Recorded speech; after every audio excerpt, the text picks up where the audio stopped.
Okay, thanks everyone for coming and staying so late, I guess the afternoon. I'm going to talk about, I guess, a little bit more of a, trying to noodle my way towards a theoretical understanding of what kind of privacy you can get out of something like traffic shaping.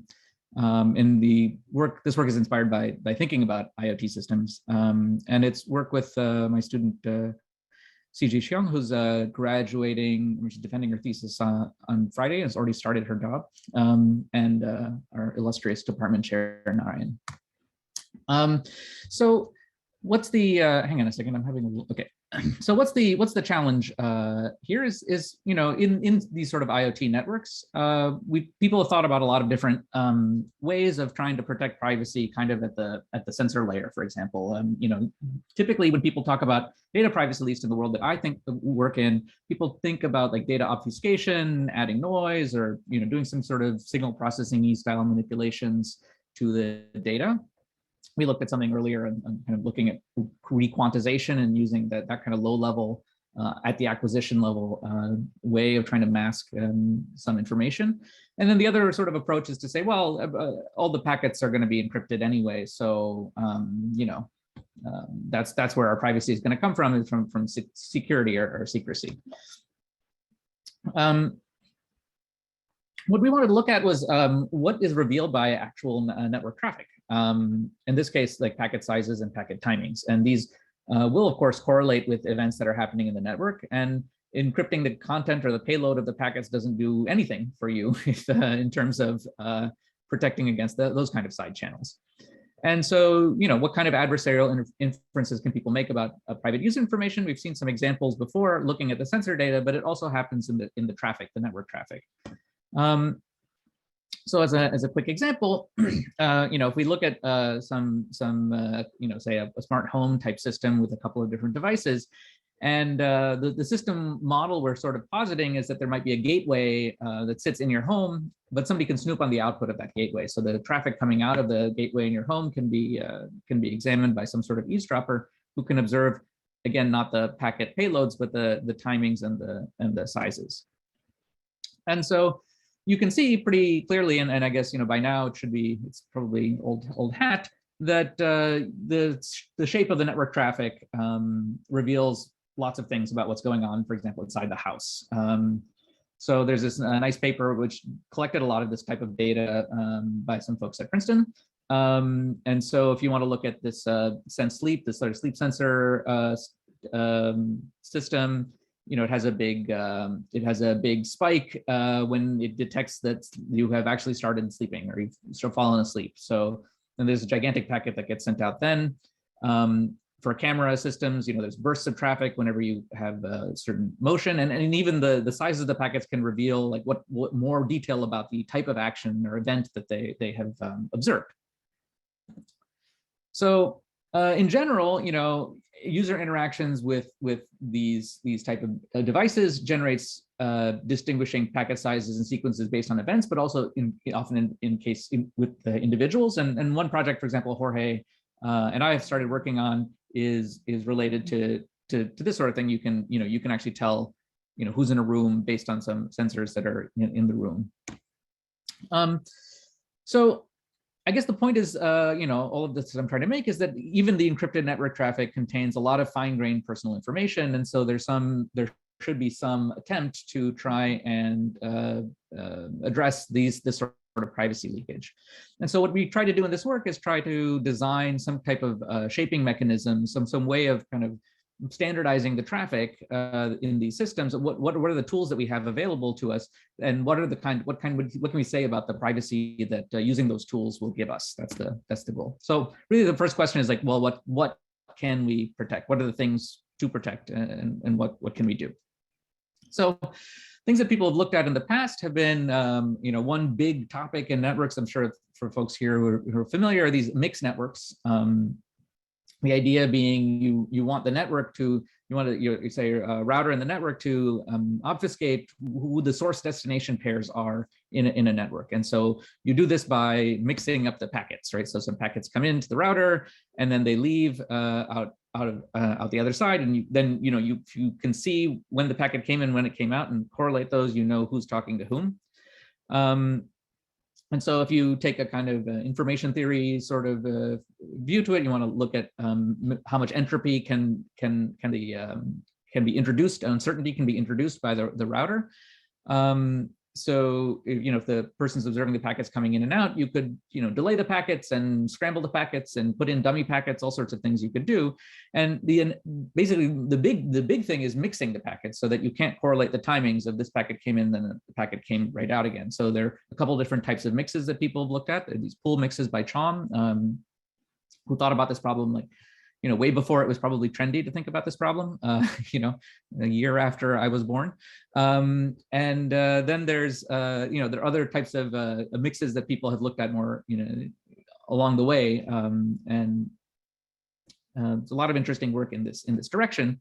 Another key technique in this sort of anonymity story is to introduce dummy traffic. So you generate fake packets that kind of fool an observer into thinking that you're talking to person A when actually you're talking to person B. This of course creates more traffic. So this comes with an overhead, and people have looked at various different ways of doing this. Then there are other sorts of things that people look at in terms of traffic. Identifying what web page you're looking at based on the details of the encrypted and HTTPS connections. There, people have looked at mutual information measures for privacy. So, how if I'm going to reshape the traffic coming out of the web server, like how much can be inferred about the original traffic from what was revealed, which you can think of as like a communication problem. So you measure mutual information, and again, you get to be an information theorist. And I'm an information theorist, so I like this sort of stuff, but I'm not working on this right now. So. But you look at the packet sizes and timing, and you can come up with various strategies for trying to manipulate the shape, the distribution of the traffic, and kind of in an average sense. This is what these mutual information measures do. In an average sense, try and protect the leakage of information, but in a very sort of abstract way. We're preventing bits from leaking out about the traffic, but not necessarily the kind of event level stuff that I talked about as sort of the threat before. And so we've also looked a little bit at this sort of histogram shaping of the traffic in some sense. And there's some sort of synergy that can be identified, I guess from folks here at WinLab 10 years ago, Suhas Mathur and Wade Trappy, on some synergy between the delay, introducing delay and dummy traffic, and kind of trying to manage that balance of how you balance all those things while trying to minimize the leakage. And we're going to see that sort of thing as well in what I'm talking about here. So the goal we have is to obscure the indications of user activities in the IoT network traffic. And one strategy that people have looked at here is some kind of, you might call it stochastic traffic padding, or some randomized, traffic padding. So you basically like taking a packet and you decide to pad it or not randomly. You could send packets out, these sort of extra size packets, and you pay for that in overhead, but then maybe you can quantify what an eavesdropper can learn. And so this is kind of like this traffic shaper that sits outside the gateway that kind of tries to manipulate the traffic coming out of the home and confuse the eavesdropper. And so, like in particular, one strategy you could do, if you just think about packet sizes, you can make all the packets the same size. So if a packet comes in and it's too small, you just pad it out and send a bigger packet, and then all the packets look like they have the same size. And we can also see, the question is like, what does that actually guarantee? I mean, plausibly you say, oh well, I won't learn anything because I'm not, well, what does that mean? In a proper privacy framework where we quantify what we mean by privacy, right? So when you look at this previous work, what you can see is that ingredients that we want to have in a privacy definition, or to figure out what is the right privacy measure. Do we want to use something information theoretic, or maybe something like differential privacy? It's in italics on this slide because that's what we're going to use, differential privacy. And then what are the resources that you have available in terms of traffic shaping? You can delay packets, you can put in dummy packets, you could maybe do packet surgery, which is what we're going to sort of propose looking at. basically taking apart packets and putting them back together, and then trying to use that to standardize the traffic to reduce the overhead that you have from putting in dummy packets or just a padding only strategy. And then what you'd like out of a solution in the end is also something that's a bit tunable. We are going to focus right here on like a single device, but you want something that a framework that you might hope could extend to multiple devices, thinking about multi-access scenarios, thinking about in a smart home context, this gateway which is managing all of the devices in the home. And what we want to do is quantify these trade-offs between the overhead, however we're going to quantify overhead, and privacy, however we're going to quantify privacy. So that's the story that we're trying to go with here, right? So if anybody has questions, I can monitor the chat a little bit. So if somebody has a question, I'll try to address it as we go. Okay, so let me try to propose a simple what I would might say a simple model. I put in quotes because things are never as simple as you want them to be. So I'll put in a little bit of math on the next few slides, but it's okay. We don't have to really dig into the particular model. I want to kind of highlight the sort of ingredients where we're thinking about, we're taking a step back and saying we're going to put this into a math problem, right? And so we're going to think about a discrete time arrivals of packets coming in with variable sizes. Some of those sizes could be 0, indicating that there's no packet. In which case, we put in the special 0 packet, A0. And then we have a set of events that we'd like to identify that we'd like to protect against inferences about. So, and basically, we want to, we're going to make we're going to make an assumption in terms of our simulations, although not in terms of our privacy guarantee. We're going to make our assumptions that our packet sizes are sort of randomly distributed in an IID, but this is for the purpose of simulation. And we'll also run experiments on data captured from real devices to sort of get away from our, what we can prove things about and what we can calculate things about.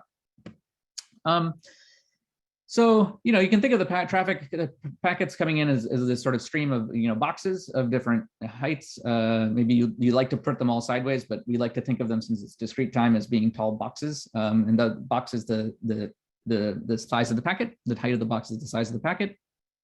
And so this traffic is coming in. It's going to come into a shaper, and it's going to come out of the shaper. And we want to know what can you infer from the output of the shaper about the input of the shaper. So what is the adversary particularly interested in? They could be interested in one of 3 things, right? They could be interested in the type of event that happened, the timing of the event, when it happened, or whether it happened at all.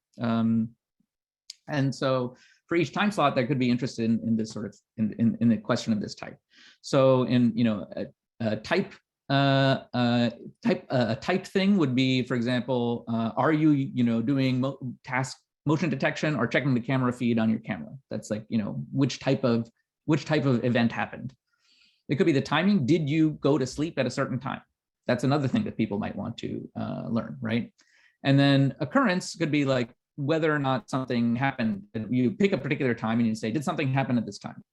And you want to say these are actually different. And that's actually one thing that came out of us thinking about this problem, is that when we think about what are the different privacy types of privacy leakage in network traffic, there are actually several different types of things that could be leaked, and you may not be able to protect against all of them, or you might have to use different strategies if you want to protect against all of them versus if you only care about some of them. And so what is a shaping mechanism? It's just basically a thing that maps the input packets in a causal way to the output packet. So we have an output packet stream, which is also a set of boxes coming out, D1 to D2 and D3 and so on. And we're hoping that the shaped traffic, that is the D sequence, contains less information about the private user activities than the A sequence did. We sort of saw before in the examples that the A sequences, you can clearly identify activities, but maybe we can make that a bit harder from the D sequence. So you can think about the strategy I mentioned before, which is pad only, which basically says at every time the output packet is going to be the same size. It can be only bigger than the input packet. So I'm just going to pump them all up. And this is important. This would be a useful strategy, for example, if you really care about delay and you don't want to do any queuing in your shaper. In which case, then you have to send the packets out basically as they come in. And what you can do is just make them all bigger so that they all look the same. So that protects some privacy, right? But this might create a lot of extra overhead. So this is, not necessarily, the question is this really the best thing you can do? The thing we're going to look at is what we're calling packet surgery, where you can, the shaper can kind of not only queue up packets, but disassemble them and sort of Frankenstein them together into packets of sizes that it wants. So we can standardize the packet sizes for the output sequence. So they can be only, for example, say packet payloads can only be powers of 2 or something like that. And then this will give us a way to, in one way, standardize the output traffic to prevent against these harmful inferences. One big issue is that the packet sizes that come out of these devices are just very unique. So it's quite challenging. So what do we, when we kind of can see, what the thing we want to design is, and what are good strategies. They're strategies which have good properties with respect to one metric, and things we might care about is how fast are the packets arriving. Because we need to make sure that the queuing, if we're doing any queuing, that it's stable. We want to look at how many bytes are coming in versus how many bytes are coming out. That's kind of an overhead of dummy traffic that you're introducing, and so on. So the overall picture is that we have this event stream, which we're modeling as being IID. We have a shaper, which is going to send it to this A sequence to arrival sequence to a departure sequence. And the event level adversary gets to observe the departure sequence and is trying to make inferences about certain types of events reflected in the arrival sequence, in particular the type, timing, and occurrence of a single event. And what we're going to do is measure the risk using differential privacy, which I'm not going to talk about the definition of in this for the purposes of this talk, but I'm happy to talk more about it if people are interested. So what we want to do is we're proposing some sort of differentially private traffic shaping that's going to try and protect against inferences about the arrival stream. So in differential privacy, what you have is you allow some randomness in the shaping mechanism. So you introduce some additional randomness. That randomness creates uncertainty. Uh-oh, I have some. I guess it's all right. So, okay. So again, we identify in differential privacy. We're trying to say basically we want the adversary to be confused against 2 different possible arrival scenarios. Like to say detecting that an event happened or not. You have one where the event happened and one where the event didn't happen, and you want both of those, the output packet stream, to look like it could have come from either of those scenarios. And so we can think of this level as kind of adjacency of the arrival patterns. And so if we, if the packet sizes are adjacent, we think of it as the type of event. If we can think of timing, and we can think of, both timing and occurrence and type, are all 3 of them rather. And we define there's 3 different types of privacy risk. Again, like, as I said, one of the things that we're trying to do is identify what are the types of privacy risk. There's actually 3 types of privacy risk that at least we can identify in this type of system. And so the goal is to find a mechanism, a way of doing the traffic shaping that satisfies the differential privacy constraints, where the privacy leakage is measured, by some quantity called epsilon, and there's different types of epsilons for different types of privacy risk. And so we want to know, what is the overhead, what is our transmission efficiency in terms of, how many extra bytes are we adding to the output stream? What is the average delay per packet? What is the average queue size across time, which we're going to use as a proxy for the delay, because the delay is actually quite hard to analyze. And then, of course, what are the privacy risks, the epsilons that we have? And so we're going to set this up. And when we set this up in our work, we sort of set it up as minimizing the average queue size subject to constraints on the privacy and the efficiency. And then, these constraints lead you to different designs and lead you to different trade-offs. So we can do a couple of different things in the traffic shaper. For example, we can standardize all the packet output sizes. So that would be like a constant size output strategy.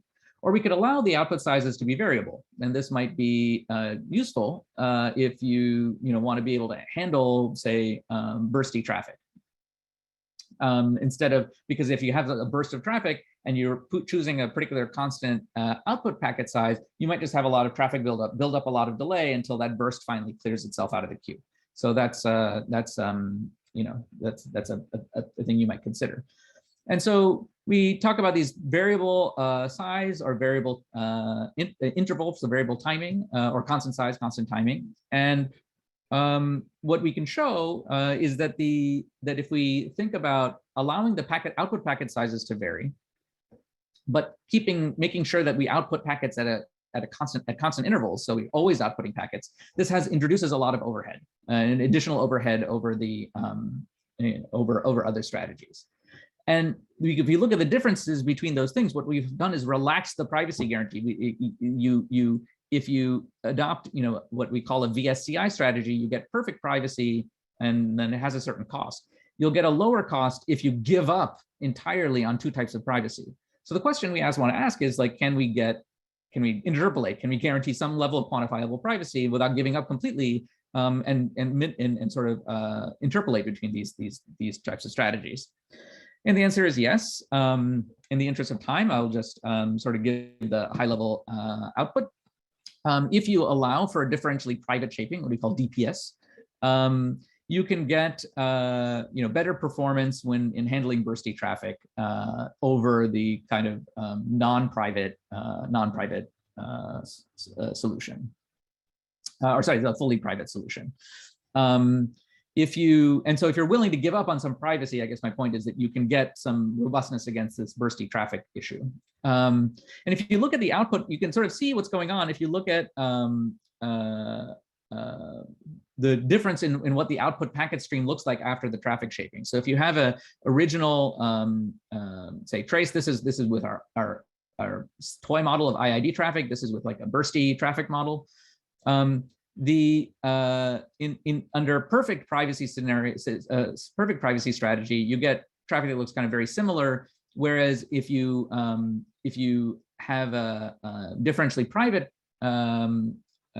which allows a certain privacy leakage traffic shaping, you can see there is some similarity with what the input traffic was, and particularly in the bursty case, you can see there's a burst of traffic at the output, which corresponds to this burst of traffic at the input. And so this allows the adversary to do some inferences, but you get a better overhead performance.